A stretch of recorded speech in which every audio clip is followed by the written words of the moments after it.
Good morning, ladies and gentlemen.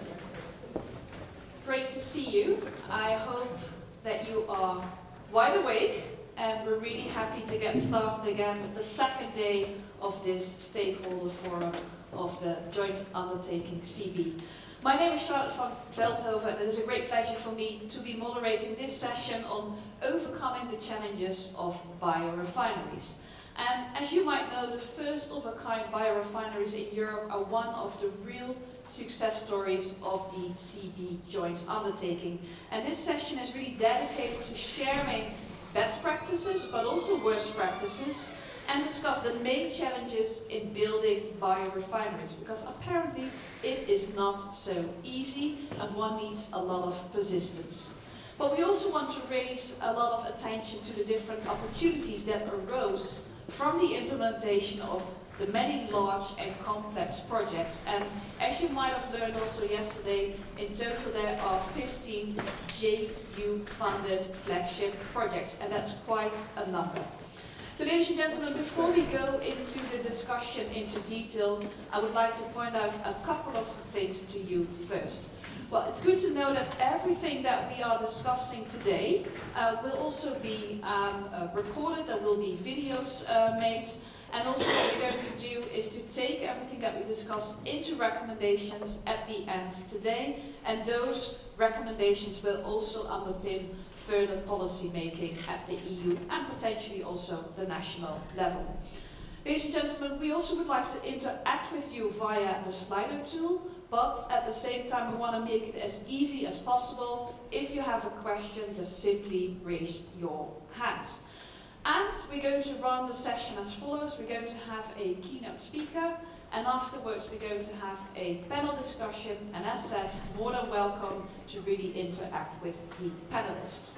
And finally, ladies and gentlemen, as I did yesterday as well, but I'm going to do it again today, and some of you might not have joined the session yesterday. I want to get to know you a little bit better, and you also might want to get to know each other a bit better.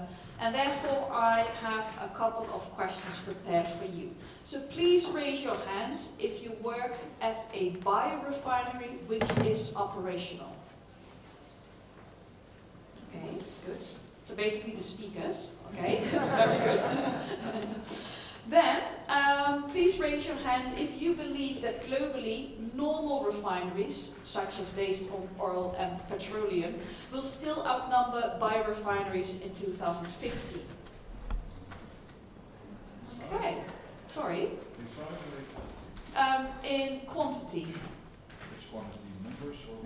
Yeah. Okay, we're not going to.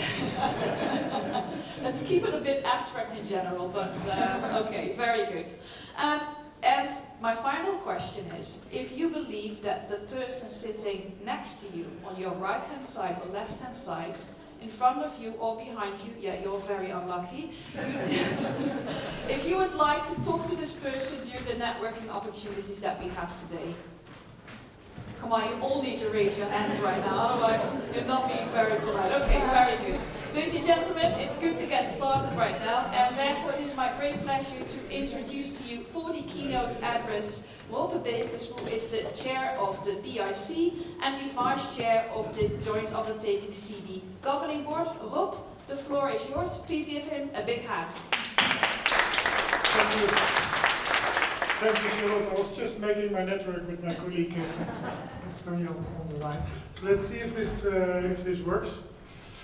I think it is. So welcome this morning. All right. Yeah. What I wanted to talk about is about innovation, and for companies it makes a lot of sense to invest in research and development, but with a condition: when that investment will lead to value and to impact. And I think we have a lot of examples where we make research and innovation investments and they lead to an invention, but not necessarily have market impact. So that means innovation is really, the cycle is not really completed. This is an interesting example of a three-wheel car in the UK, which was called the Reliant Robin. And the Reliant Robin didn't make it. Although it was novel, it was innovative, it was not an innovation, it didn't create market impact. Why not? Because in the end, consumers didn't see the point. It could, four-wheel cars could pretty much do as much as a three-wheel car, and the three-wheel car was cheaper, but it came with a lot of concerns on reliability and safety. It got stock somewhere in between motorcycles and cars, so it never made it.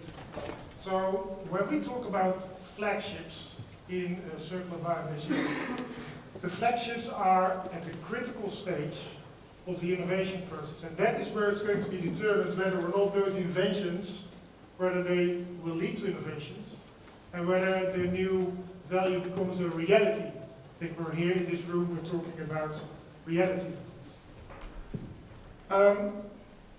We have some very important contributions that those flagships do to the European bioeconomy.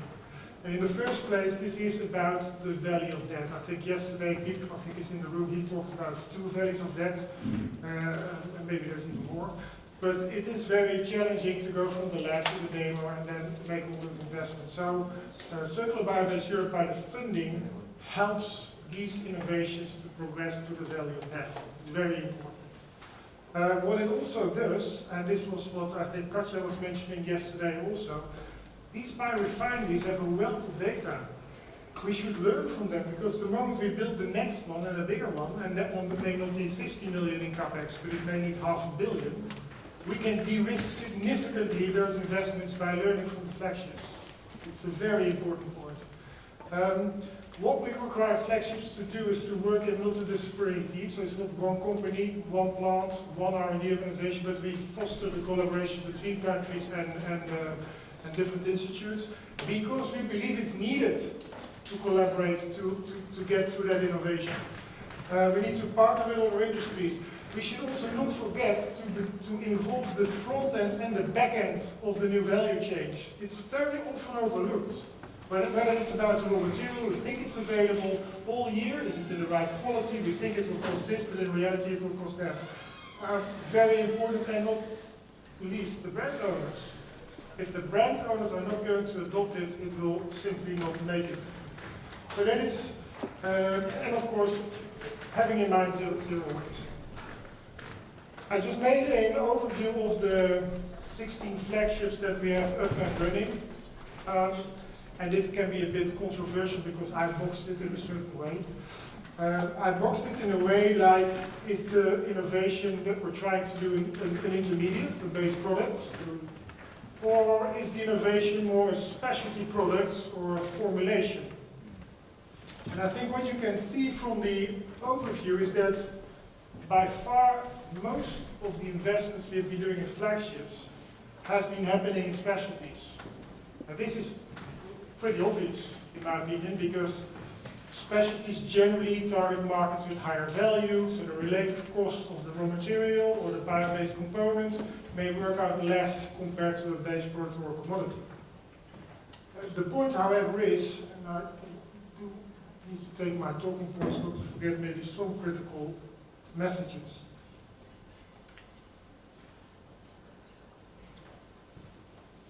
Is that if we look at those intermediate projects, there's only one that really was a drop-in, and that means you make something that is already there, but just from a renewable, which was really good.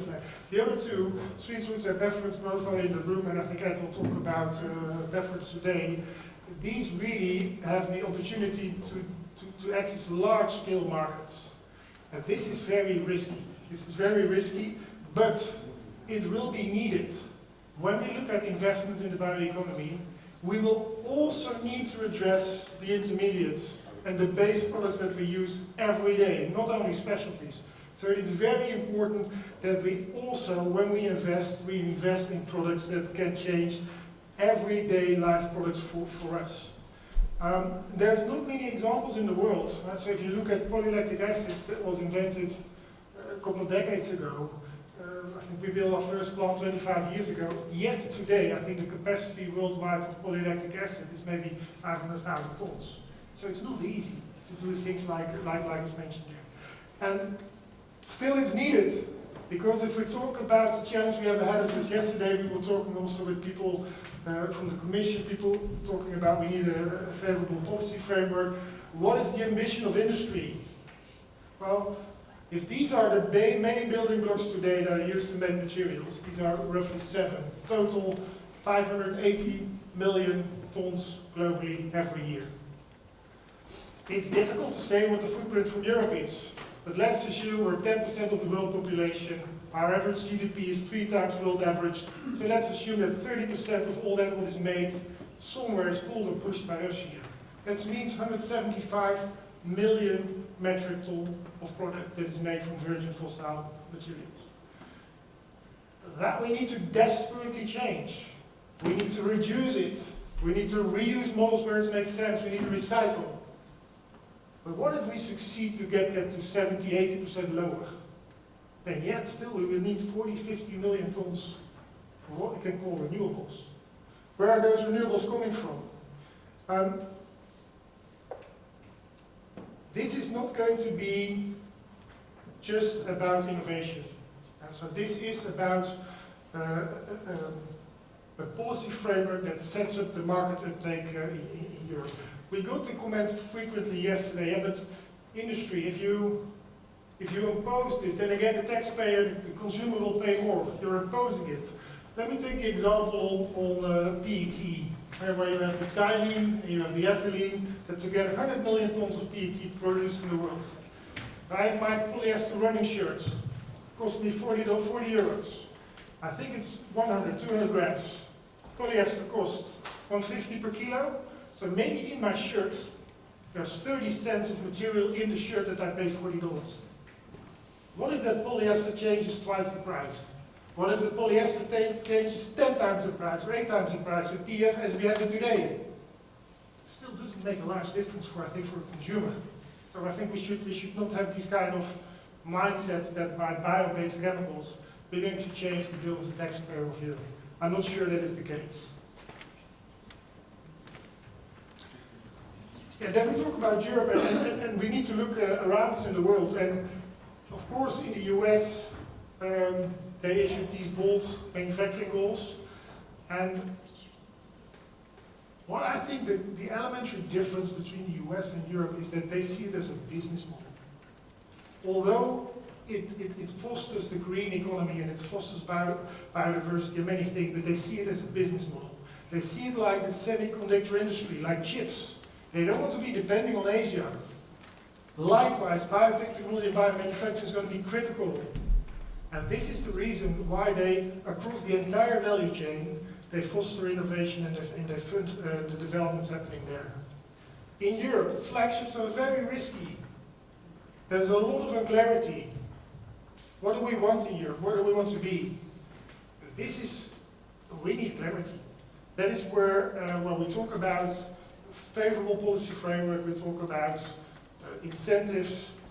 Of course, we also talk about needs to accelerate innovation, when we talk about demo facilities and scale it and these kind of things. So this is all very relevant. These are the flagships that today are going to be part of the panel. I think that will, I really hope to learn from them their insights on things that work well and that don't work well. Because these are, I think, our licenses to operate for larger plants, for the second plant, for the third plant. And hopefully, not only the flagship is going to be in Europe, but also the second plant or the extension of that plant will be in Europe. Because I think it's going to be critical for our circular bioeconomy moving forward. And with that, I'm going to hand it over back to you, Charlotte. Thanks for the audience.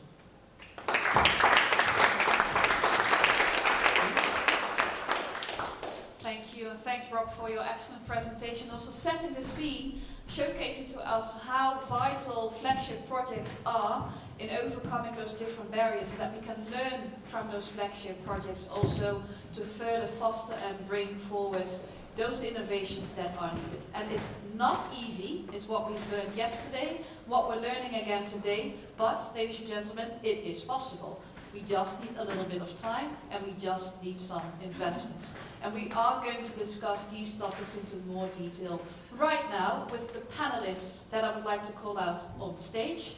So ladies first, I would say. Julie Persson, Project Coordinator and Communication Corporate at Microphyt. Please join us here. Thank you. And I'd like to call out on the stage Joachim Merziger, the CCO of AFYREN. Great to have you as well. Eduardo Fernández Giménez, the Innovation Director at URBASER. Johnston, the co-founder and Director of Strategic Partnerships at Enough and also part of the Plenitude projects. And finally, Ed de Jong, Vice President Development at Avantium and part of the AFYREN project. Please give them a big hand.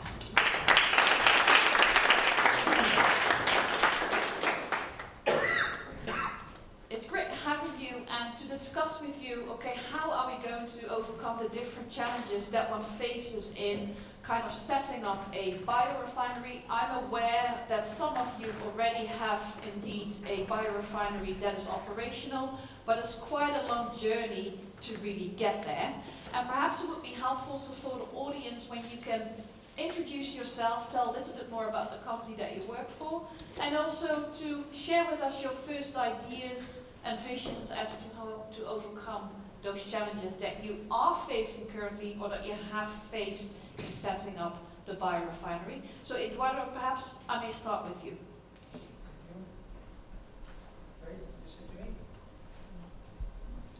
Is it working? Could you try again? Yeah, perfect. Okay. Yeah. Perfect, okay. Thank you. Thank you, Charlotte, and thank you to the foreign organization for inviting us to this event, for explaining our experience in this flagship project. I introduce myself. My name is Eduardo Fernández. I am Chief Innovation Officer of URBASER company. And my principal task, my principal aim is to find and to survey a new technologies for increase the competence of the waste management activities. URBASER is a big company, a worldwide company. We're established in more than 50 different countries. We have 3 business lines. One is collect and sell the waste, urban and industrial, and also the second line is in relation with treatment waste, also industrial and urban waste. In relation with this forward, we try to explain the experience in circular biocarbon process. It's financed by BBI institutions, around 14 million subsidies, and there is involved 11 different partners, and we are all complete the complete value chains of the waste activity. We are different of the other biorefinery concepts because our feedstock is urban fraction of the municipal waste and sludge. And this is an important difficulty because the variability of this feedstock is very big if you compare the countries, the areas, and the culture and the behavior of the citizens. This is the principal problem. We try to develop a specific technology, casting process, that will produce different biobasic products like ammonium salts, sturbate, and different biofertilizers for use the end-of-user product, the other partners in this project. Thank you for this kind introduction. So feedstock is quite a challenge for you, so thanks for sharing that already up front. Ed, could you please introduce yourself? Good morning, everybody. My name is Ed de Jong. I'm with Avantium since 2007. Background in biomass chemistry, and in Avantium we started on our journey actually in 2006. So basically, for developing, say, our forensics building blocks, what you can see is that initially we saw that is something that can go very quickly and that we can do it much faster than the chemical industry. Now we are just now finalizing our first plant, so it will come on stream next year. So then we are already, since 2006, that's already 17, 18 years later, so that is still very similar to basically also for the chemical industry to bring us a new molecule to the market. I think initially we thought that we could license our technology much earlier, maybe already from our pilot plant. Also, that is not true. I mean, you really have to prove your technology at scale. The next thing is, I mean, we learned, because we also are doing other molecules, that if you don't have a special functionality in your molecules, and we are lucky that basically also by serendipity we found that the barrier properties of our material are much better than PET, and therefore actually your value proposition is not really comparing to PET, but actually comparing to other materials like polyamides regarding barrier. If you don't have that, then it becomes very difficult to really make your first commercial plant commercial break even because of the much higher prices. I mean, Rob was already telling you that the global PET market is around 80 million tons. And we are producing 5 kilotons, so I mean that is really not even a drip on the plate, and at a much higher cost price. So we are at the moment producing it around 10 kilograms, 10 euros per kilogram, and so that's much higher than PET. But I have to also agree with Rob in certainly some of the apparel applications. That I mean it is really also finding the right partners who are going along with your journey. And actually, last week we announced a collaboration with Pangaya and to really also bring PEF in the clothing area. And mainly because of this kind of value chain. So I think to have brand owners on board, etc., is really key. What we are missing, last point, is really still clear targets from, for example, in Europe, from the European Commission, for example, in the packaging and packaging-based regulation. That's that. I mean, if we don't get targets, I mean, investors are not really willing to invest, and then basically the scaling up will not be realized. So I think, in that respect, I mean, from CBE in general, I mean, to get targets also for the materials, binding targets is key to really accelerate the deployment. Thanks, Ed, for this clear introduction as well. You need to prove the technology and the skill. You need to find the right partners, and I think something that we discussed yesterday as well. What are the clear targets then from the European Commission? I think Piep, you told us yesterday too. It's great to innovate, but what are we innovating for? What are the clear goals on the horizon that in some cases are still fading and that we can collectively work on? So thanks for that. Joachim. Yes, Charlotte, thank you for the introduction. So I'm Chief Commercial Officer of AFYREN, and AFYREN is leading one of the biorefinery flagship projects that have been introduced by Rob this morning. To give you an overview in a nutshell, AFYREN is a company that was founded in 2012. We have finalized the construction of our first flagship project that is currently in startup. It has a capacity of 16,000 tons of carboxylic acids that go into various end-use markets. Some of these molecules are new in the sense that they do not exist today as bio-based material. They only exist as petrochemical versions in industrial quantities, and this is one of our main differentiations that we bring to the market. Today we are having already 165 million euros of sales secured, which represents approximately 3/4 of the future nameplate capacity of this plant when it's running at full capacity. One of the challenges we had during the construction process is that we started the public hearing during COVID, and we really had to work in another way. The plant was built in time and on time and in budget, and really thank also the French authorities who kept flexibility and made this happen. All the more as our plant is close to the German border. We also had a consulting of the German authorities, so it's a transporter consultation. So all this went very well. We have the feedstock secured, we have the market size secured, we are in the startup. The challenges that we are facing today... I just wanted to say, Joachim, do you face any challenges? It's all we face. Seems perfect. Everyone wants to work with you. Good.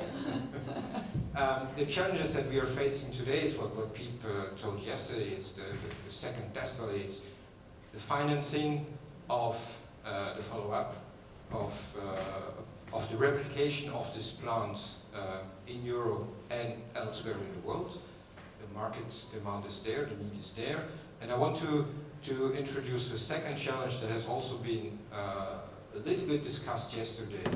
These are new molecules, and the authorization process, like Julie explained yesterday, the authorization process in some specific markets is very long and can have a vital impact on some projects. I just want to give you an example of one of our strategic partners, a French startup called CBE. They're introducing a new biocontrol solution, and the authorization process for this new biocontrol solution, even though the molecules are known, is very long, leading maybe to the same story than Microphyt, that they will start to introduce and to commercialize the solution first in other parts of the world and not in Europe. And this is really frustrating. Yeah, I can imagine. Very good. So we do have two challenges, the financing and the replication part, but also new molecules and their authorization process. Thanks for that. Julie. Yes, good morning, Charlotte. Good morning. Good morning, everyone. I'm working at Microphyt, a French company located in the south of France, and we lead a flagship project, scale project. It's a biorefinery of microalgae, and for different applications, food supplement, feed and cosmetic sectors. And the project was launched in June 2021. So imagine beginning construction of a plant during this time.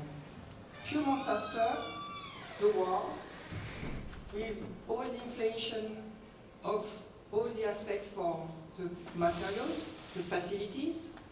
So it's about 20 and 30% of inflation of the cost of the investment in the industry.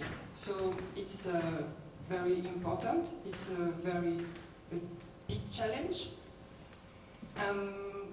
We have the chance in France to have some tools to help first factories construction.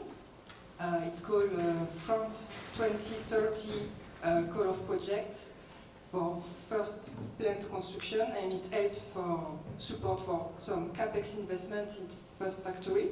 So we are lucky we have this support as well. The other difficulty we faced during the beginning of the construction of the plant and to be able to launch it, it's the local authorization on site with different local authorities from state, department, area, etc. It's very long, so long, too long. Even if friends say we will do a unique system very easy for you, it takes time. So times, you know, is money as well. So, and regulation aspect, I won't go on this side one more time. At Microphyt, we are doing the biomass. We are transforming after for doing ingredients. So all the challenge is to be able to produce the biomass and after to transform it and to be able to have the supply necessary every time. Very good, thanks for that. Rising costs that you are faced with, as you said, with COVID and then the wars afterwards, which is not easy, of course, because we already identified that bio-based products are already in prices a bit higher than normal, and then all of that comes on top. And also local authorities, but we dig into more detail also on the permitting process that we will discuss today. But before we do so, I'd like to give the floor to Craig. Thanks very much. So I'm co-founder of Enough. We make sustainable food. Some of you may have tasted it last night. Some of the feedback was it tastes like chicken or better than chicken, but no animals were killed in its production. It was made by fermentation. So Rob's painted an interesting picture of the future, but I want you all to think, what were you doing 10 years ago? So what was each of you doing 10 years ago? So 10 years ago, after a career in specialty chemicals and pharmaceuticals, I was working at university and we had the idea for an integrated biorefinery.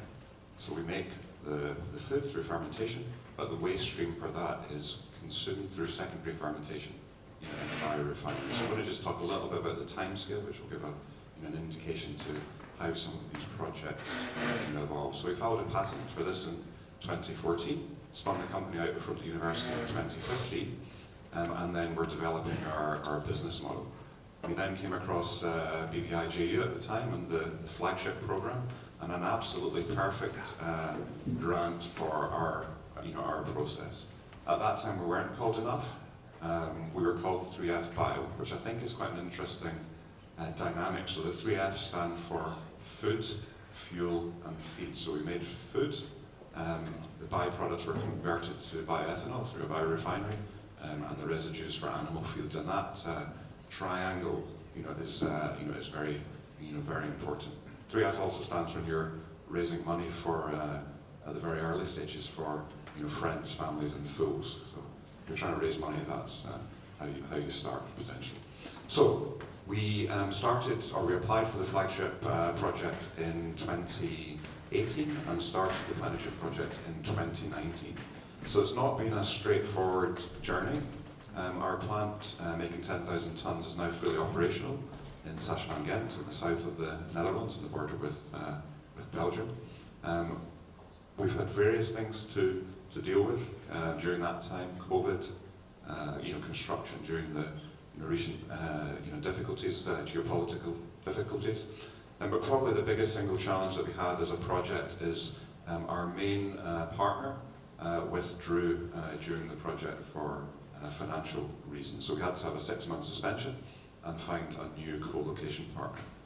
So that partner is Cargo, and we've got a fantastic integrated facility co-located with Cargo.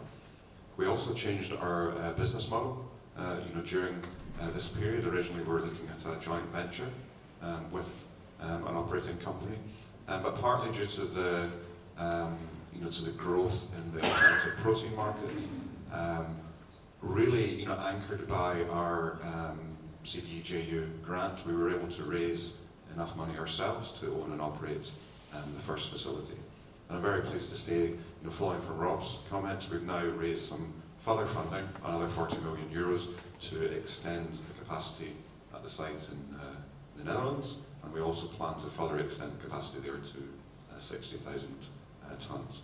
So I would say, in terms of the main challenge would be probably the key strategic partnership.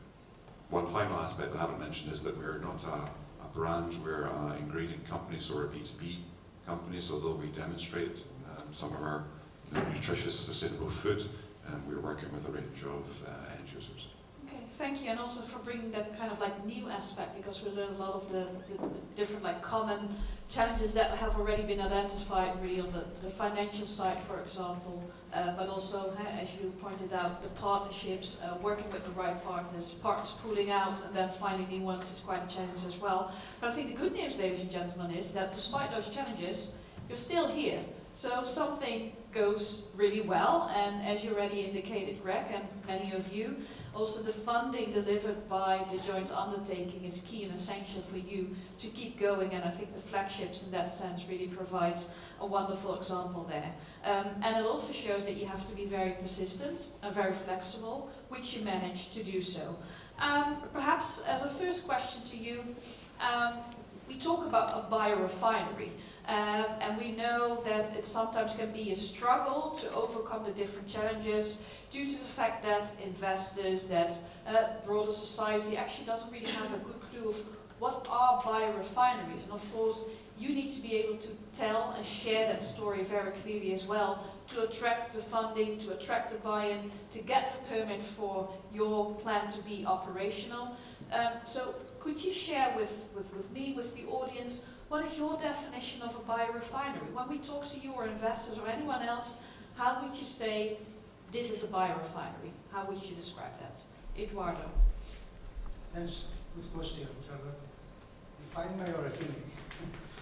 In our case, because probably we are different sectors than the other companies, we understand that the biorefinery is an industrial site, but with the feedstock for organic waste, from municipal solid waste, we can transform in bio-basic product. This is the principal concept, but we need to try to develop the technologies that may be rentable and economical this kind of stuff. Because the principal problem now for us is that we need to management waste for our clients in general, our public administration, authorities, local and regional. We need to convince them that if we develop this kind of this new way of management, they need to know that the two principal aspects. The first is that we eliminate waste from landfill. This is the first criteria. And the second, we need more rentable for them.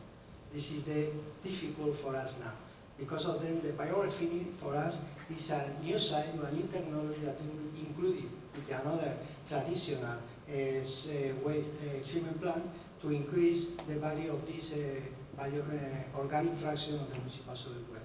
Thank you, and in that sense also kind of like revamping the word industry, right? Because nowadays, especially when you talk about the green transition, industry is like placed in a big bucket as in brown, dirty, we don't want to collaborate, but that is clearly not the case, as you already said. Yeah. This is another barrier, another challenge for us is, for example, in this project, in circular economy, we have a lot of problem with the permitting for our site, because we have previous permitting for authorities. In general, the permitting of authorities is very long, you spend a long time.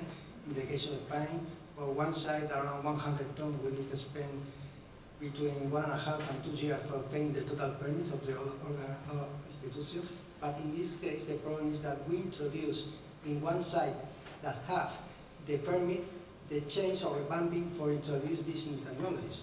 The permit is not that difficult, but the difficulty is we need to maintain in operate running the real estate, the real site. And this is very difficult because we need to many interference with the site in production, and this is a problem. Thank you. Ed?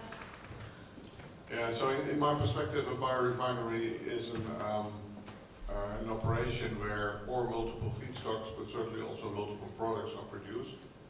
I think in our case, I mean, you also see that basically based on scale, but also based on maturity, the amount of additional projects will increase over time. I mean, in our plant now, we can also produce methyl ethanolate and furfural to other kind of platform molecules, but because of the size, we don't purify them yet, because, I mean, it is just too expensive. So I think that is also really one of the challenges of biorefineries, that does the amount of extra OPEX really, CAPEX really is worth for the amount of material that you're producing. And so I think biorefineries are really also, in the future, will produce more different products, but you also see, for example, in the starch processing or in the sucrose processing. I'd like to make one more comment, basically coming back to earlier. Yes, I mean, I'd like to give you two examples actually of issues we were facing by scaling up. I mean, because we are a new industrial plant, of course we have to commit to all the environmental regulations.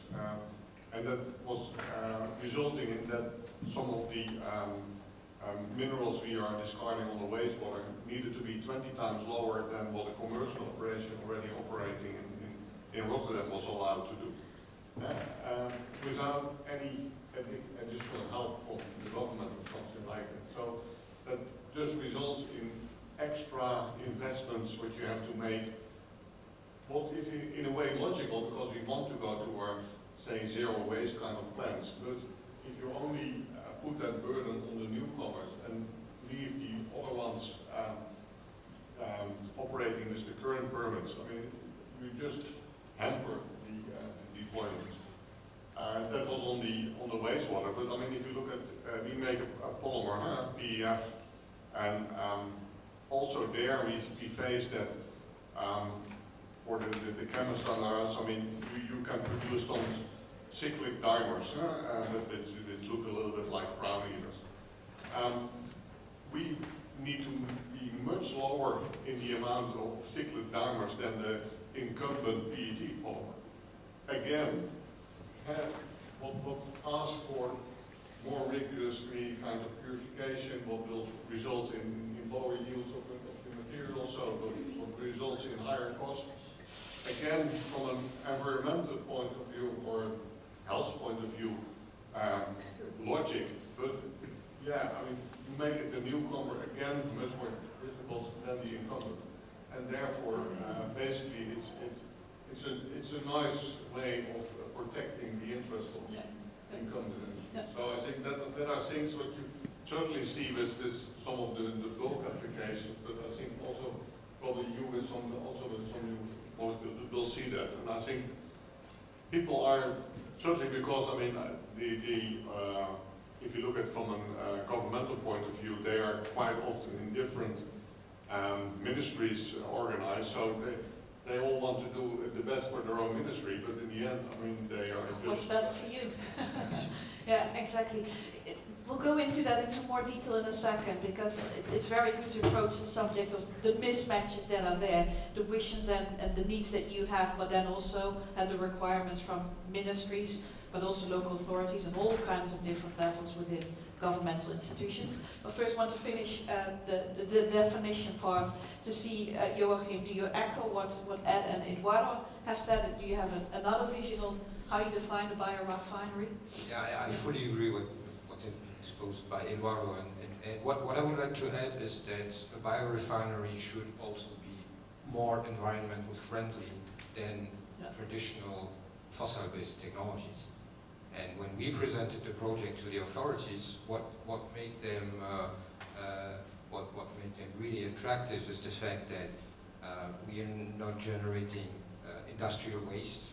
Our process is in a closed water loop, so we have very low water consumption. We are even in some cases producing water, which is also a resource, and we know with the last summers we are facing in Europe that it becomes a real challenge, and then the environmental benefits of our products compared to the petrochemical based products with the carbon footprint reduction and that they are natural really rings the bell at the authorities, and again we have to thank them as well as CBE JU for the support, and that's also why we are here today. Very good, thanks for that. Julie? Yes, biorefinery, it's a terminology that it's, for us aware, it's okay. But for people that you have to convince that it's important to implant a new factory on the territory, on the land, it's difficult. We are near Montpellier. Montpellier is very known for coastal tourism services, but not too much industries. So when you are going to different person to explain, please, we need authorization, please, blah, blah, blah, blah, blah, blah. It's long, it's difficult. What is biorefinery? What is macroalgae? Complicated. So bioindustry, it's more easier to explain first for people who are not aware. But biorefinery concept, it's important to underline, to explain to people with no waste, with environmentally friendly process, etc. And it's a long time to explain to all people you are faced, you are in different offices, to explain what is your company, what is its activities, because they never, for us, they never know that before. So it's a long time to explain all these aspects. Yeah, and not only what it does, but also why do we need it then, to change that perspective and the attitudes and behaviors of people. I think Joachim, you quickly wanted to comment. Yes, and I Eduardo as well. I want to rebound on what Julie said, mainly as our own experience and a positive experience. We have chosen, after evaluating several sites, to build our biorefinery on an existing chemical platform, which is a Seveso high classified chemical platform that went through all the different cycles of the industry, carbochemistry, petrochemistry, and today it's converting to bioeconomy. And due to these cycles and the restructuring that happened on this platform, there is a real appetite by the existing companies that are running the platform, the petrochemical companies, but also from the vicinities. They are very supportive, as well as the region, to attract new future bioeconomy to this site. And this is a positive sharing that, Yeah, so that I you basically wanted. make their living and working environment a much better place to be. But we'll go into that, I'll promise you, into more detail. First, Craig. Yeah, so I would say it's it's a very broad church, yeah, and circularity, co-products, I think is would be key. So bioethanol, so we would integrate with the bioethanol facility. There are 300 of these, worldwide. I've visited these in different locations. So that's an existing biorefinery that's looking to add value through new products. And probably the most interesting one I visited is Borregaard in Norway, where every single kind of gram of wood is used for something. So it's so integrated. It's been just developed over tens of years. So to me, it's all about the integration. But it's a broad church. So I'm from Scotland. The large volume whiskey facilities could be construed as biorefineries, and certainly they are looking at valorization of waste. I'm sure they wouldn't want for their brand to be called a biorefinery, but technically, scientifically, there's a lot of parallels. Very good, thank you very much. If you have 1 second, we have a question from the audience, but we do that in 1 second because I first want to go into, I think we see a bit of a contradiction here. On the one hand, Joachim really celebrating the authorities, thanking them, thanking you because you actually deliver the environment something better. But on the other hand, I read environmental regulations, difficult. Why is that the case? Why is this so different? Why is there this mismatch that you have experienced where for Joachim it seems to be that everything is going pretty well? Maybe, I think we are also located in an industrial site in the northern part of the Netherlands, with basically what based on gas and what is really run down. So you've also revamped that site? Actually, yeah. On the local authorities, we only also get hands up, and the same at the site.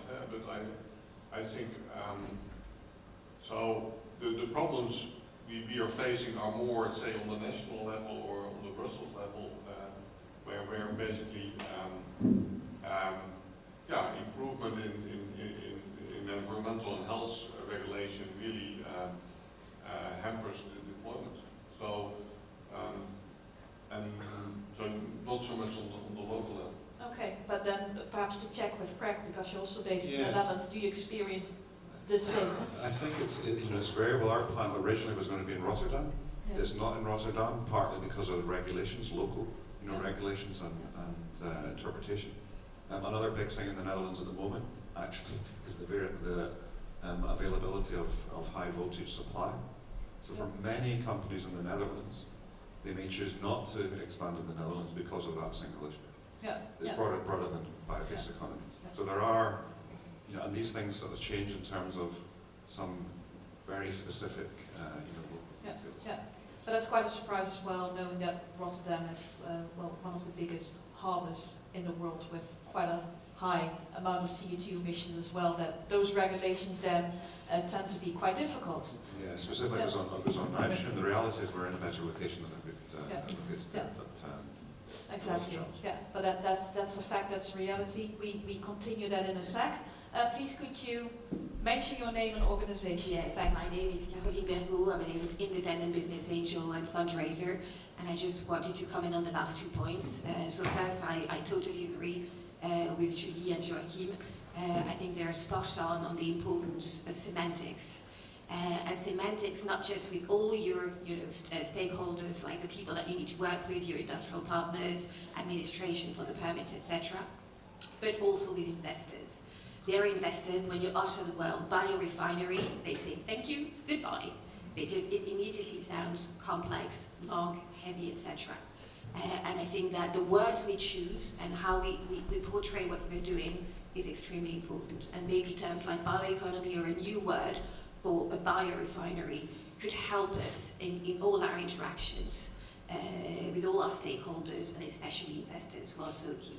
On the second point, I wanted to say that amazingly, yeah, not unsurprisingly, but also, you know, in a very difficult way, I think that all the examples you're giving confirm something which I've been convinced of for a long time. My first training is in political science.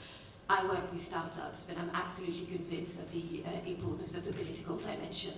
And despite having tiny teams at the beginning, and sometimes it's just 5, 7 people when you start, or just a couple of founders, working the political dimension is absolutely essential at local, national, and European level to make sure that there are no roadblocks and that they support you from the get-go. They know who you are, they know your difficulties. So having, you know, open channels there with your politicians at all levels is absolutely essential. It's very costly. We heard it yesterday from a couple of big players. Even they say we're corporates, we have one person in public affairs, you know, and this is all we can afford, and they have far more means than a lot of the small companies on this panel.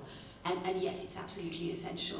And I would advocate, and that's what I'm trying to do with my government and in Brussels and in multiple circles, that this could be the job of business angels. At least that's what I consider to be my job, to help basically on the political side of things with all my startups. Okay. Thank you. Thanks for this contribution. There's someone there to help you. Marketing department, public affairs department.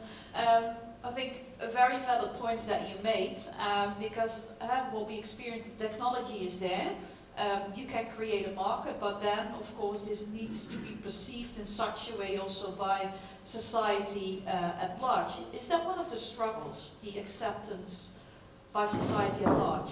Can I maybe just come into the question? So I mentioned we changed our name from 3F Bio. That was partly driven by the investment community. It was too complex.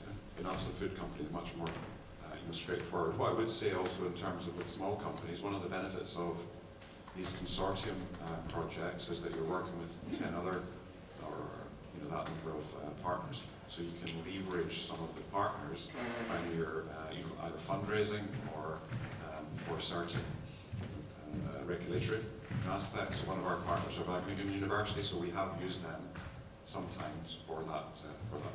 Okay, thank you for that. Julie? Yes. I don't really know what to say about this. Thank you for your testimony, because it's important, yes. As corporate communication manager, yes, it's important to explain to all people what are we doing. And after, we have a good support from territories about this. Montpellier city is now very happy to have industry of the future on this place and support us a lot and ask what is our needs to develop for hiring, for other necessary. So yes, having someone dedicated for the communication, for sensibilization, for vulgarization, it's very important at this stage of the company. Yeah, very good. Joachim, is AFYREN well known?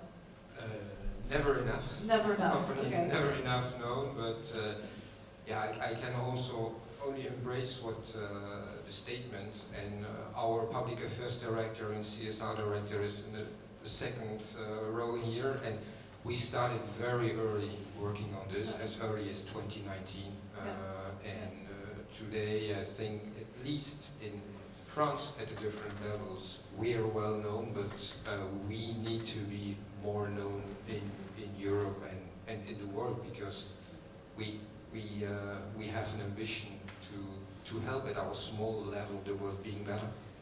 Very good. Thanks for that. Before we go further, I just want to check if there might be another question from the audience. I have a question here up front. Yeah. Can you please state your name and organization? Thank you. Moderator, Leuven. So, hearing your stories, I'm getting increasingly concerned. I mean, if I compare, for instance, to the car industry, there is a plan to make the full transition. By 2030, we are, or at least going to ban fossil fuel cars. There are calculations of how we're going to change the whole car industry. There are calculations of the materials we'll need for batteries, how we're going to generate this additional electricity that will be needed in a sustainable way. So, whereas in your case, I hear that, okay, we would like to transition and completely get rid of those fossil fuels, but there is no capacity at present to do that. And with the timing that you describe, is it going to be feasible to scale up these biorefineries and really replace all the ingredients that we now get from fossil fuel oil with bio-based products by the time needed? Because we're talking about 2050, supposed to be carbon neutral. That's 25 years from now. If I listen to the timescales that you're describing, how are we going to get there in time? I think that's a very good question. I think, Greg, you were very, very eager to answer, so please get the floor. It's interesting taking the learning from different industries. So I had a period working at university looking at pharmaceutical development and manufacturing. And we looked at what had been done in automotive and what had been done in aerospace. And they were much more joined up than the pharmaceutical industry and the chemical industry. However, my personal view is there's orders of magnitude more complexity in the chemicals industry than there is in the car industry. There's many more players, there's many more varieties of products. It's just a more complex industry. And in terms of what the panelists do, we each worked in different subsets of the broader industry. In my case, in food. So I think it needs a kind of a master plan, as Rob kind of described. But some of the absolutely core building blocks are the multinationals, the hyper multinationals. It's not small companies developing individual products. I think I would just leave the fact that the complexity is much, much higher than automotive. But it is possible. If you look at the timeline, just mentioned 2050, can we make that transition, a full transition? Or is this wishful thinking? Well, I think it's like companies like Saudi Aramco, these type of companies, yeah? It's not companies here that are working on more sub-projects. I think that would be my observation. Okay, thank you. I think it will be very challenging, to be honest. There are a couple of things. One is assets. Yeah? There is so much assets in the petrochemical industry, and they want to use them as long as possible. And a few of the bio-based industries can use part of the assets of the petrochemical industry, but all of not. I think, what we haven't addressed up to now in the meeting yet is, if we want to come to a truly circular materials cycle, in my perspective, we should get rid of the polyolefins altogether. And that is a big chunk of the current material. Why should we do that? Because if we start as the new inflow from CO2 or biomass, they're already highly oxygenated. It will be just too expensive to reduce everything back to the polyolefins. And the same is also, if you look at from the recycling point of view, polyesters and polyamides are much better completely recyclable than polyolefins. So if that is, I think it's a kind of elephant in the room, but if we want to go there, then also it means that basically the current assets of the petrochemical industry for a big chunk will not be usable anymore in 2050. And in a way that will also slow down the whole transition. And the last thing is the amount of capital and the amount of time what is needed. Yes, in our perspective, we think that you need at least 3 years or 4 years between the moment you make an investment decision and a plant on stream. And that's already quite quick if you also take all the regulations, etc. into place. And the scale-ups needs to be gradual. You cannot build 10 plants at the same time because then you overflow in the market with new molecules. So, just taking that in consideration, it will be very difficult, even if you go full steam ahead, to really replace, because I mean, the PET market is 80 million globally. If you add then also the polyolefins production there, I mean, you're, I think, way over 300 million. I mean, it are huge quantities, and it asks huge both capital, but also steel, etc., to really build all that kind of thing. So I think we should really start walking, but I mean, not with the idea that we can really completely replace it by 2050, because I think that is over-optimistic. Exactly, and we need to look at it in a global perspective as well, right? I mean, we can be very ambitious as Europe, but still other continents probably need to be much longer dependent on the way we have worked before, and as long as there are no factors really incentivizing that change in other continents, it's going to be hard because we're a global That's true, supply but I chain. mean, Yeah. the other part is basically the self-sufficiency of Europe, yes? I mean, if you want to produce materials in Europe, I think then say biomass and CO2 are basically very valid starting points, because I mean we don't have a lot of the other Exactly. Okay, thank you. Eduardo? Thank you. I agree with you. I don't know, I don't remember. But to answer, for me it's clear that one thing is the aim or the objective that the politically to prepare, thinking the limit of the neutral emission for 2050. But it's possible to obtain this goal with biotechnologies at this moment. My personal experience in the waste management is so difficult for different reasons. The first reason is that the technology is ready, but we need to finance this investment of this side. For the financial sector, the problem is that they need a very clear business model. And now, this model is not clear. I try to explain you with one example in our sector. For example, the one objective is to reduce the CO2 emissions, and now we produce biogas in our sector. We produce, and also in our technology, and we produce biogas.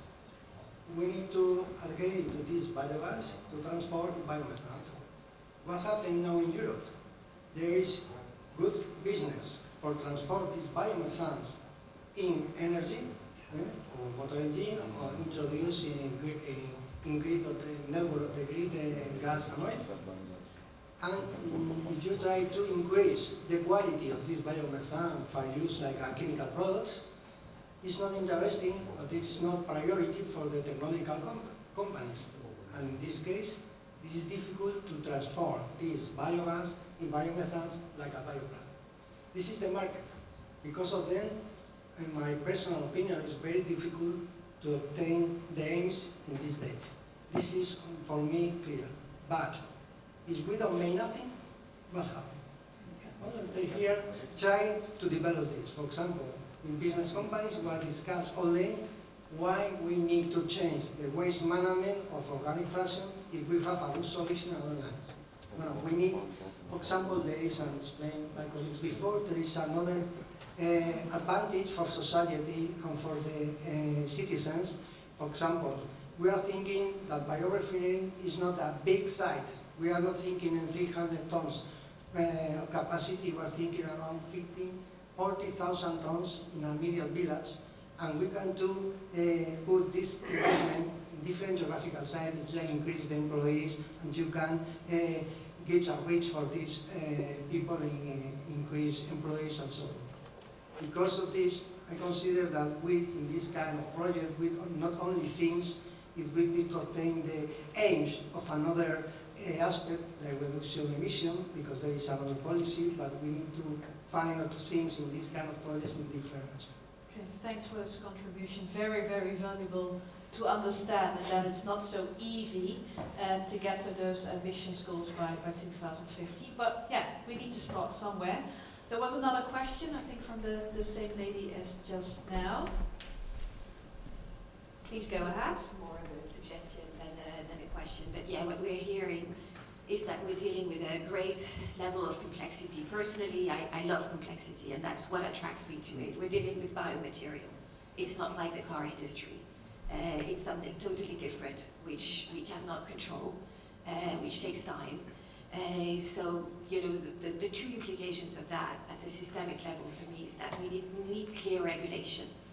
If there is no clear regulation, as we've heard it time and again since yesterday, there's no incentive for the big players to really shift to that new bioeconomy and to support and work together and invest in the small players who are on this panel. The second one is about money. And again, from experience, so I'm a small investor, very small investor in business angel. I know that the big ones don't like complexity. They want typically to come in once a lot of the hard work has been done and where they can basically reap the return on investment. Which means that there again, as on the regulatory side, we need active support from government.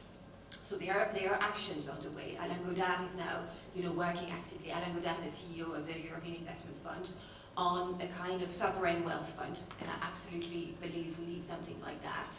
And he's putting it in place, in each single member state. And I would recommend for you to go and talk to him and see who are the funds who are going to be, awarded the money in each member state for that sort of thing. So that's the macro level, basically, because we clearly need much bigger money. We have initiatives like CBE JU, we have the EIC Accelerator, where you can get up to 15 million in equity funding to try and attract. Because often, policymakers think that once you have the 15 million, it's all done, but it's not. Even when you have that, it's still bloody hard to manage to commit people for plant projects in the tens or hundreds of millions. At a micro level, and I'll give you an example of something we just did, is going to be announced in the press. The deal was signed a couple of days ago. So I work with startups across Europe and Israel. For one of them, it's industrial biotech. We now attracted as lead investor on our Series A, very consciously, the partner of one of the biggest infrastructure funds in the world. So the likes of Brookfield, these ones, Brookfield, for instance, just announced a 40 billion fund a couple of days ago. So people who have very clearly deep pockets, and with that type of individual, you can work on how do we go from here to building your company to the kind of project that the likes of Brookfield will invest in. And this is, from our small perspective, the most strategic move which we thought of. But obviously you need to get access to such people, which is not easy. So it's, again, a lot of work. Just like at the beginning, it's a lot of work to be able to have a private meeting with your president, with the president of the European Commission, etc., etc. But these are really, I would say, worthwhile efforts and time well spent, which I would recommend you to work on this from the very beginning or as early as you can. Okay, thank you. Thanks for this recommendation. Also pointing out that indeed this bio-based economy world is quite a complex one. A lot of money, a lot of funds are needed. You mentioned deep pockets. I think that's something everyone loves to hear. Deep pockets. Who has them? Please point yourselves out to the panelists. They're happy to learn more about that. Perhaps we can discuss an aspect that we really haven't discussed so much yet. Also coming back to what Rob mentioned during his presentation. I mean, the flagships, they're really at a critical stage of innovation, and for that we need a good back end, like the investors, but also a good front end. So we need to have proper feedstock management. So is the feedstock, is that a problem, or what is the most critical to really ensure operational efficiency when just clearly looking at the feedstock? Because in that sense, we might also be very dependent, not just on Europe, but also on other continents. And Joachim, I already see you nodding. How do you manage your feedstock? Yeah, feedstock is really strategic, as it's a direct impact on the competitivity of the biorefinery and the end of the products that are sold to the market. So at AFYREN we took very early engagements with the company that is also part of the After Biochem Consortium. It's called Zuzucker. So you're a European-based company? Or? Sorry? It's a European-based company. Yes, yeah. It's the biggest European sugar company, and we have secured the access to competitive quantities since a long time. And yes, it's important in a way to have the access to the quantities, but also to secure it long term. Because the chemical industry runs on models where the access to feedstock is secured with price models, cost-plus models that ensure competitivity of the whole chains for several years, sometimes even for decades.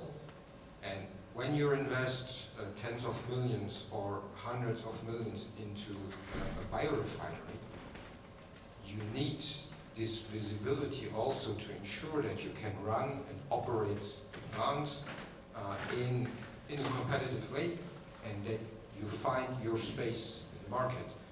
So we tried to replicate this model from the chemical industry Exactly. into the biorefinery, Yeah. and we'll see in a few years how successful this was. Okay, but for you it's secured for now.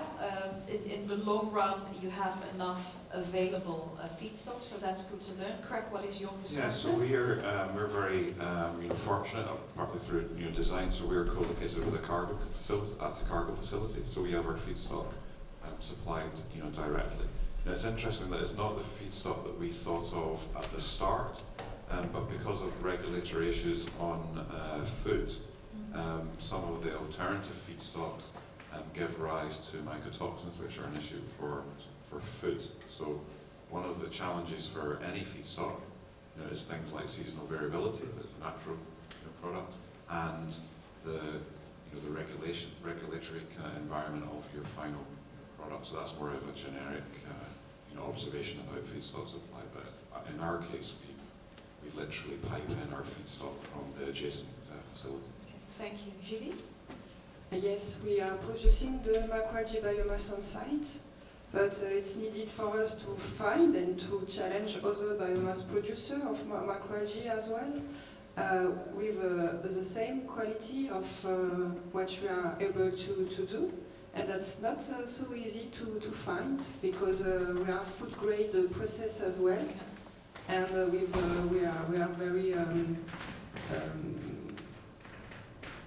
we need very precise high quantity of targeted molecules inside, etc. So we are able to master it with our technology. It's not so easy with other producers of biomass. So it's not only the quantity, but the quality of the feedstock itself as well, of course, to produce good quality products. Perhaps before we come to Ed and Eduardo, can I ask the technicians to put up the Slido question, because that one is also related to the feedstock management.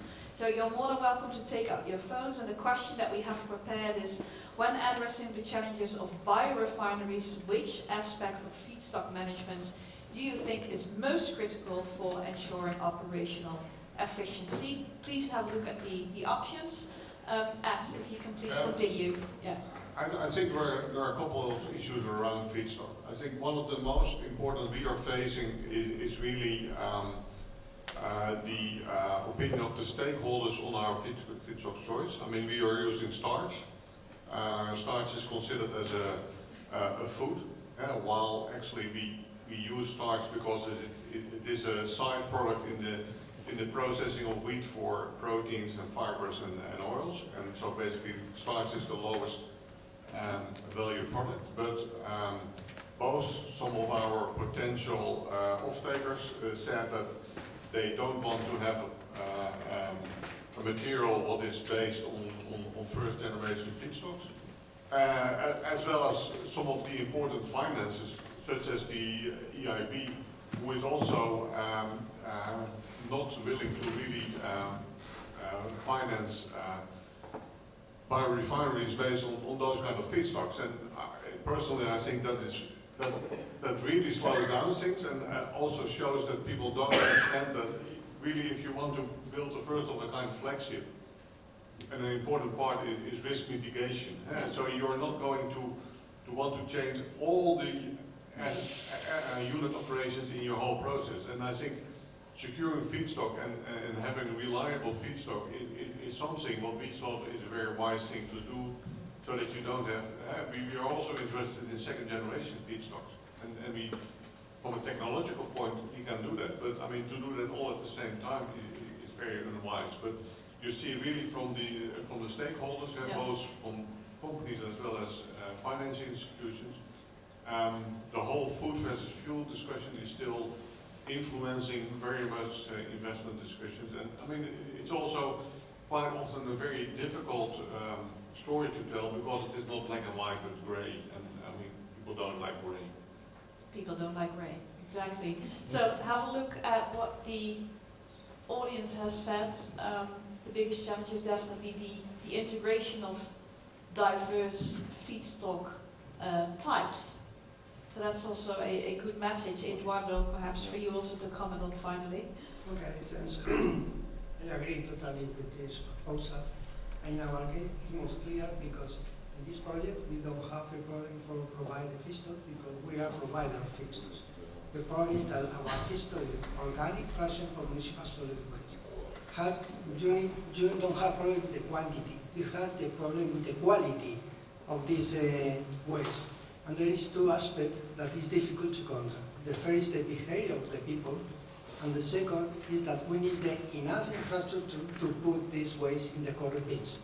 And you know, there is a framework, waste framework, but the reality in the town halls and the authorities was the level of introduce this kind of separate system for organic fraction is sometimes still before the real life. This is the principal problem for our feedstock.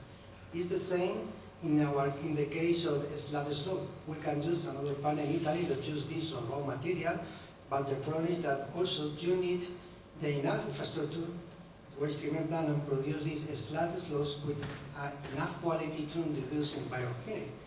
It is not possible, we know, but it's their problem that we need to spend a lot of money in pre-treatment plant. For example, probably we need to increase around 30-40 euros tons for pre-treatment only to prepare the material for go to the process, to the biorefinery process, and this increase of course the problem, the price, and the. Thank you for this very clear contribution. So we move on to the next topic I'd like to discuss with you. And Craig, you were actually the first one really alluding also to the problem of finding the right partners for your project, or at least in the beginning you thought we have the right partners, and then one of them pulled out due to financial problems. Can you give us an insight as to how you built your consortium and also overcame the challenge then of, okay, our partners leaving, how are we going to fill that gap? Because I can imagine that the kind of partners that you attract all have their unique position within the project that cannot be substituted very easily by just another partner, but perhaps you can tell a bit more about this. Certainly, and these consortium projects are, can be very, very rewarding. But it's critical that you get the right mix of partners. Can be rewarding. Can be rewarding, yeah. So I've had quite a bit of experience in other areas with these types of projects. And you don't really want competitors. Yeah. Yeah. You want to have different parts of the. Are you all competitors, by the way? Would you say? No. Okay. So that's covered. Please go ahead, Greg. But that's where you can have some issues in terms of putting the consortium together. There was a range of contacts we had. Then there was kind of friends of friends. So we brought in Wageningen University. They had another couple of partners. We actually had a grant writer for our flagship submission. Sometimes we do it ourselves. Sometimes now we use ChatGPT. But then we had a grant writer, and they also brought in one or two partners. So it's better if you have people that you've worked with before. Sometimes if you just throw people together to apply for a grant, you don't get it, and it's reflected in the in the scores. In terms of this specific case, when we had to change partner, that was really through personal contacts, and that we were able to bring on board a new partner. Also, there's the companies that design or build these type of projects. I know that Giménez are in the audience. They have a role where they have perhaps a larger network of companies that they work with. So I would say that some of the contract design organisations also can help the process. And certainly for us, they were very helpful. Okay, very good. And one often says also the project is only as good as the people that are part of the project, because it's still people's business indeed. Julie? Yes, I arrived at Microphyt on the 15th of June 2020, and the submission of the dossier was on the 3rd of September. That's a pretty short, ambitious timeline with a summer break in between. Yeah. Yes. Yeah. So the consortium was not done and was thinking with the CEO.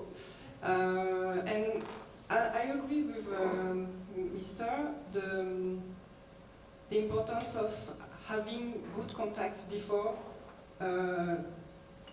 help us to have a good partnership after, because during the summer you will see directly if your partners are good partners or not to be involved in this period for a big dossier, open dossier like this, big proposal. So yes, and some partners we have in the project, like Chanel Parfum Beauté was a partner with us, would like to partner with us. So even if we didn't have the scale project, he would like to develop something with us. So yes, some other partners, I found my CEO going in his email 1 year before, I said, oh, they asked us if we were interested to have a partner. So we say, okay, we can try to ask them if it's interesting to be with us in the project.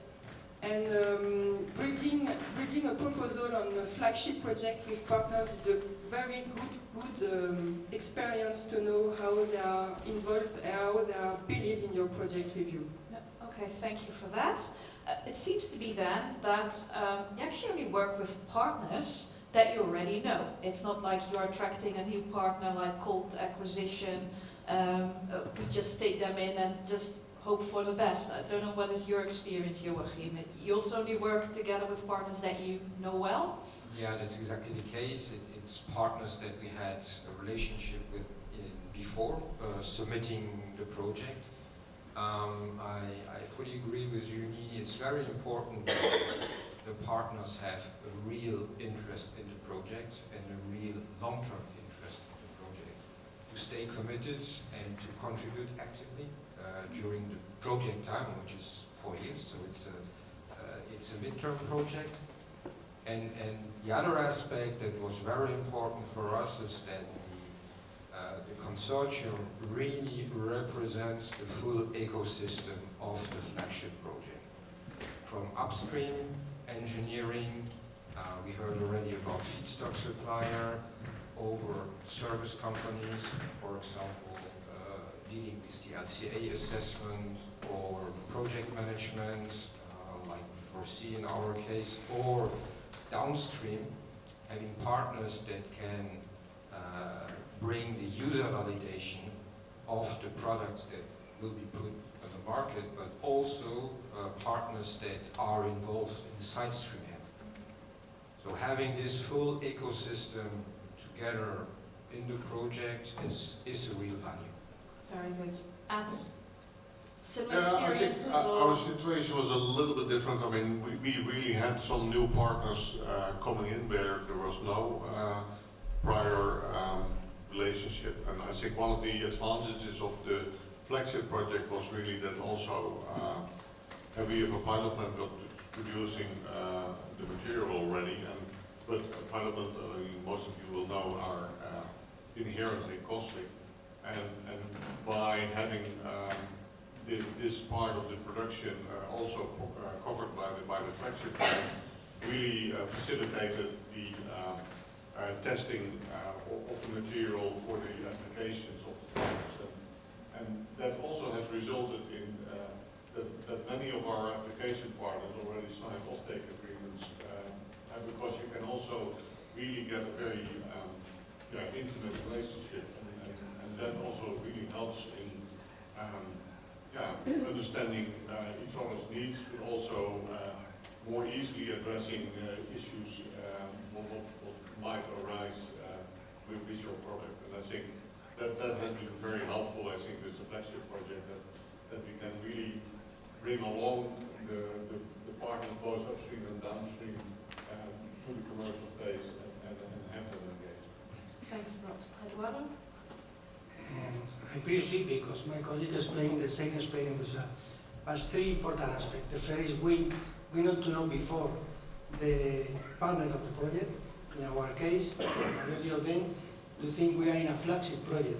This is because many years ago we have developed a technology with the similar partner. This is the first. We need to know. The second is that each partner of the project, not clear what is your paper, they need to know some knowledge and experience and compromise in the project. And so it's very important too, the total value change of the product. In our case, this is considered as the exit because we are supplier of feedstock and also consumer of the final process. Okay, thanks for that. And for me, what's interesting to hear, you mentioned the words intimate relationships. So you basically built your consortium mainly due to the fact that you know a lot of people. And when I then come to the funding part, which we partially already discussed, I want to be a little bit the devil's advocate. You're only working with partners that you already know. So you're kind of doing the same, perhaps, as investors do, saying we're only going to work with companies where we know, like the fossil-based companies, where we know, okay, this is going to bring us a high return on investment. How can we change that perspective that also the investors know, and when you want to attract funds, that they know that these intimate relationships that you have built are so solid that they are confident that they want to invest and bring funding to your projects. I'm happy to learn more about this perspective. So perhaps you can comment on that, how you see that perspective. Because when we discussed it before a bit, you say, okay, yeah, we know that some groups, some companies make very clear decisions, and that in the end, they actually support fossil-based companies because it's simply going to bring them more money than working together with the bio-based industry. Yeah, I think, I mean, for a company like Avantium, I mean, it's key, I mean, certainly in the earlier days to get the liquidity going.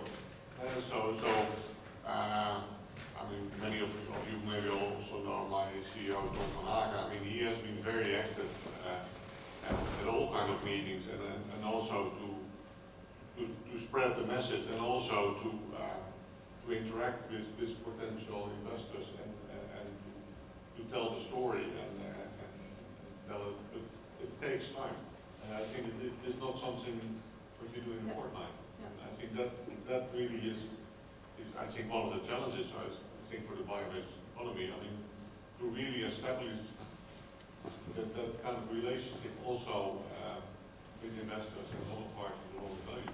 I mean, the same is just the banks that said, hey, if you want to have a loan, I mean, how much, simplified slide decks we have to prepare to explain them what our business is really about. Yeah. And that's again the marketing part as well. Yeah, I can imagine. Joachim, perhaps you want to comment as well. Yeah, it's. I mean, the grant from the CBE JU was really fundamental for our project, but it's not enough. So, and our CEO Nicolas Saudet and the CFO Maxime Colonier are spending significant part of their time on speaking to banks, financial institutions, always being ahead to have the liquidity we need to grow, and it's really important to spend this time. It's vital for the speed of development. And yes, bioeconomy is not very well known in banks and financial institutions. And even if you have explained 2 or 3 times already your story and pitched, the 4th time you get a question that makes you understand that it has not been understood. Yeah, very good. So it's really vital to spend a lot of time. Yeah. Okay, Julie, I know you mentioned already yesterday it's very capital intensive. Yes, incentive or intensive, I don't remember. Well, it's actually both, I guess, so because we already saw yes. that. It's a long time, and without the support of this CBE JU, we won't be there, and without the support of the friends and local area, etc. before, but we need a late stage help for being ready to go on the market. We have L'Oréal who decided to invest in the company last year, and it's thanks to the visibility and the credibility of a flagship project. And L'Oréal is the #1 of the cosmetic in the world, and they decide to go to the natural sources of their ingredients. So it's a good novel, good information, good news for us, but it's not enough. Yeah. It's not enough. I can imagine. Yes. Craig, Yeah, so how do you deal with I think there's a things? context of these flagship projects, so they're unique, yeah? They set Europe apart. So we actually hosted, Rob was mentioning the US, we actually hosted some people from the Senate who are looking at US biomanufacturing. But flagships are unique, yeah? They're closer to market projects. Most of the money goes to the plant, yeah? So you're trying to motivate partners that are getting fairly small grant funding. It's not like a traditional European project where each partner gets roughly the same. So that's one of the dynamics. But through that you build strong relationships, and we, in terms of investment, just seeing the logos of the companies that we were working with helped, in terms of just positioning your company. So I mentioned Cargo, we had IFF, we had Wageningen, we work with them, was a meet in the project, so we know that then for cultivated meat. So there's a range that brings you credibility.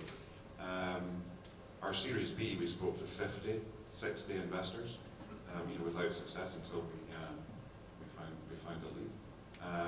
But some of the investors then were speaking to some of our partners in terms of testimonials. Another dynamic that we probably all have is you have partners that are not in the project. So this project is not our business. It's an important subset of our business, but all of us manage partners, commercial partners that aren't actually part of the consortium. So that is an interesting dynamic, and it can cause tension at some point. Great, thank you. I know there's a question from the lady. I just wanted to check before we're running out of time. Is there another question, perhaps also from the audience? Okay, we'll take that on board as well. But 3 questions. Okay, is it a question or a statement, if I may ask? It's more of a statement, but I totally appreciate that there are other people in the room. So please. Yeah, thank you. Then I'll first like to give the floor to the Mr. in front here. Thank you. Hans Keuken, Process Design Center. When it is clear that the fossil industry is here to stay. Sorry, yeah, but I think we have to. Could you elaborate, please? Yeah, well, it's pretty naive to think that by 2050 they're all gone, so they will be here, yeah, that's for sure, because we cannot replace it, all the carbon we are using, for instance, in the chemical industry, all the products we make, yeah. Ed already said that, forget it. So it's more about to find your own fair place, that the rules are correct, that we are not bullied by all kind of environmentalists, or that we, what do the Germans say, Tiso the teller, food, and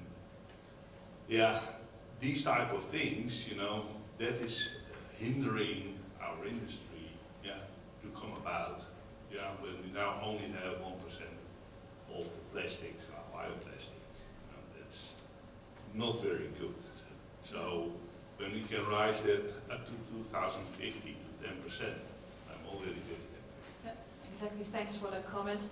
It was not so much part of the discussion today, but we take, no, it's absolutely fine, because it's indeed a question of over-regulation, under-regulation, regulating clearly. I think you mentioned already, also with the upcoming packaging regulation, we miss clear goals, clear ambitions, and only with that you can raise that 1% for sure. Please. Brief remark in question. The remark is about the diversity of feedstocks. My understanding is that in a crude oil refinery, if they change the origin of the oil, they have to retune the whole facility. So, I mean, to think that you can throw anything biological into a biorefinery, I think that's madness. I mean, that, you're setting yourself an impossible goal. You should look for a more pure feedstock. Now the question is about, we hear time and again, money, money, money. You need money, that's the reason. But there is one budget that I have not heard mentioned, is the carbon budget. We seem to have only 7 years worth of carbon budget left at the current rate. So if that would be imposed on every industry, that every bit you take as a company out of the carbon budget, you have to pay a price for it. Would that be not a tremendous tailwind for your industry? Thanks for this question. Who would like to comment? Okay. Eduardo. Probably my case is different in the other case because we need to consider the other benefits that it comes. For example, in our case we try to produce bioproducts, okay, for eliminate waste to landfill. You can see there is a new taxes of the European Union increase the cost to introducing waste in landfill. If you obtain product, you reduce these taxes. And there is another important taxes is the CO2 emission that you need to pay. Now we're speaking about 100 in Europe, in the middle, 100 euros per ton of emission, and around 3, depending on the country, 3-4 euros per ton that you introduce in a cost. You have, if you obtain new product, you reduce around 100, 122 euros per ton of product. The problem for me is other two. Is what is the value of this product? Because, for example, I explained before the transition for biogas or biomethane, but there is another product that ammonium salts, waste turbid, that we can produce. But the problem is that the regulations now in Europe establish that there is not a new system for end of way of this product. And if this document or this criteria is not public, the problem is that this product, ammonium salts, turbid and so on, is like a waste. And the problem is that the price is reduced if you compare with the original product. Because of them, I agree with you that now the model is not so clear. I don't know in another sector, but in our case, we are trying to stable the model with the incomes, the reduced cost that you obtain if you produce this kind of goods. Thanks. If I can ask 1 or 2 other people to comment, that would be wonderful, if you have anything to comment. So, the carbon budget, does that I mean, make of sense? course, it is part of our business case. Yeah. I mean, the thing is only that it is really not convincing financials. And so, I mean, if it is just a kind of hypothetical kind of revenue and it is not cut in stone, I mean, yeah, I mean, it indicates the potential, but not so much, it doesn't facilitate. It is not real money. Thanks for that. Perhaps Craig? Yes, our case is a bit different. So we're really looking at the comparison of our product versus animals, in terms of the carbon footprint, there. So it's a different dynamic.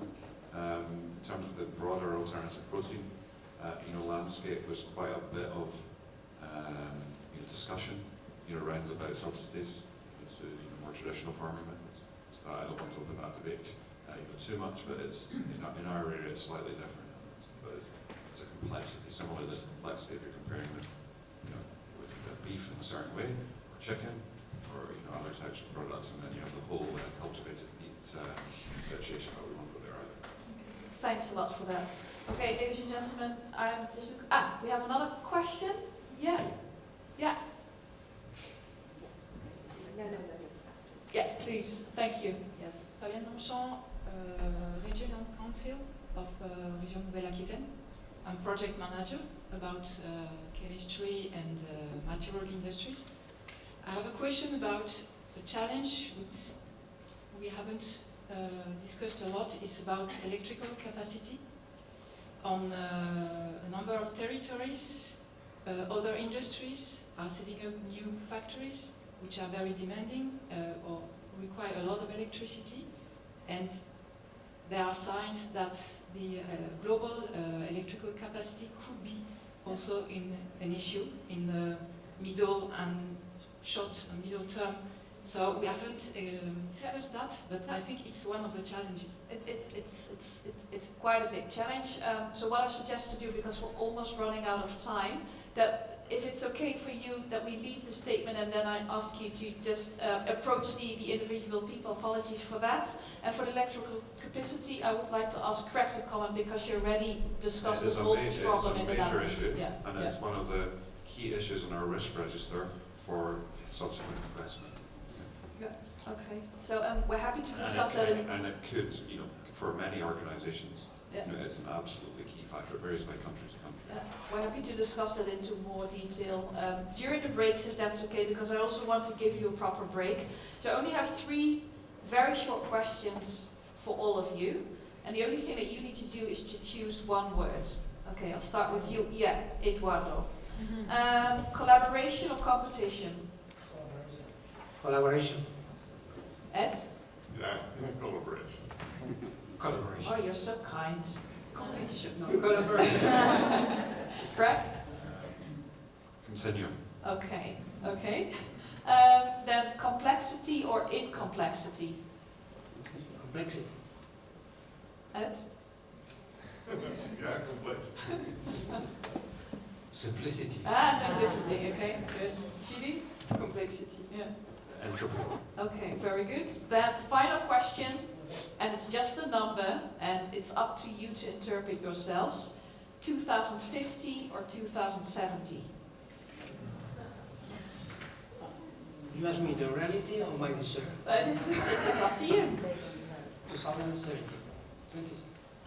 2050, because I mean delaying, we have done that long enough. Okay, very good. Yeah, I support 2050. 50 as well. 2050. Sorry, 2050. It's gonna be the new world. Yeah, we've just decided. Okay. Ladies and gentlemen, please give a very big hand to our